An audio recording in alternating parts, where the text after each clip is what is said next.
Welcome back to the Intersection of Faith and Business podcast with Gerron Moore. In today's episode, I want to talk about something that every believer experiences at some point: trusting God when you can't see Him. When life gets hard, when doors close, when everything in you wants to take control, that's when faith gets tested the most. There was a season in my life where I knew God was with me, but things were so difficult that I questioned what He was doing. Opposition was coming from every single side, personally, financially, spiritually. It felt like I was walking through a fog, trying to see where He was leading me, but unable to make out the path. What I didn't realize at the time was that God had us in a season so we could learn to trust Him, His voice, His provision, His timing. You see, the mistake many of us make is trying to take matters into our own hands when we don't understand God's plan. We think maybe I should just do this my way, but that's not faith. That's fear disguised as control. And God doesn't always reveal the full plan up front. In fact, He rarely does. He gives us a glimpse, a word, a step, a confirmation, and then waits for our obedience, because obedience unlocks the next revelation.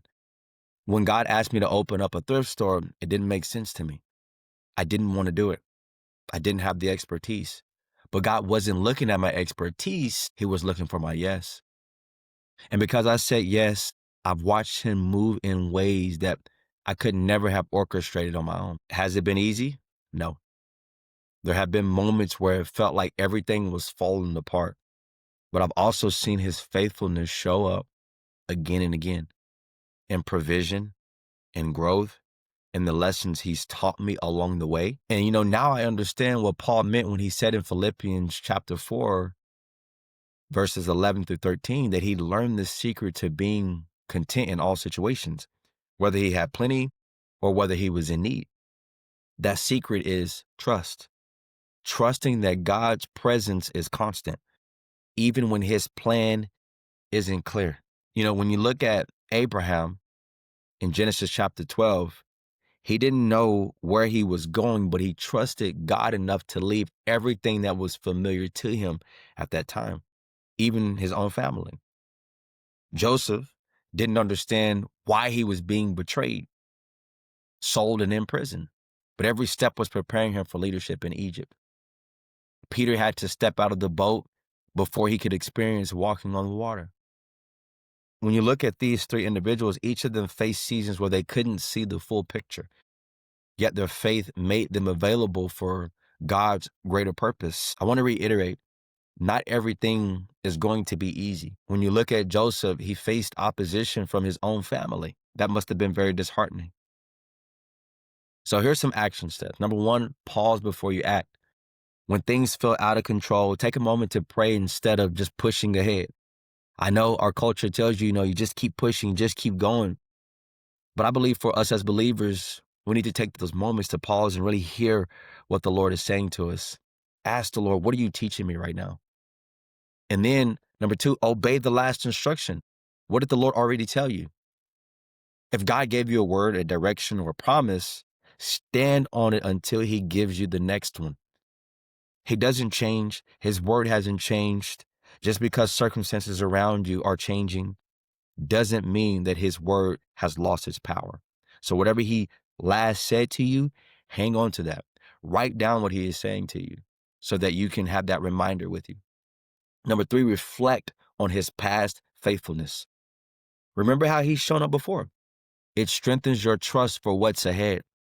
I love that when the children of Israel were leaving Egypt, when they were in the wilderness, when they were coming out of the wilderness, God set up many memorials for them because He wanted them to have remembrance of what He had already done.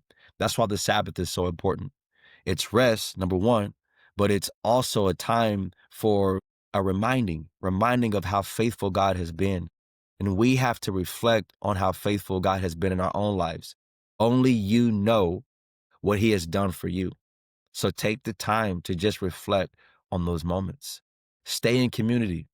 Surround yourself with people who remind you of God's promises when your vision gets blurry. because there are times that you will go through things and it is very difficult and you don't quite understand why you're experiencing those things. But when you have people around you and they can confirm and they can reassure, that it helps to strengthen your walk. Friend, you might be in a season where it feels like God is silent or distant. Trust me, I know it all too well. But silence doesn't mean absence. He's working behind the scenes, shaping you, strengthening you, and preparing you for what's next. So you can trust his hand, even when you can't trace his plan. Because at the end of the day, your faith isn't built by what you see. It's built by who you know. I want to thank you for tuning in to the intersection of faith and business with Gerron. If this episode encouraged you, share it with someone who needs the reminder that God can be trusted, even in uncertainty. Until next time, keep walking by faith and not by sight. I'll see you later.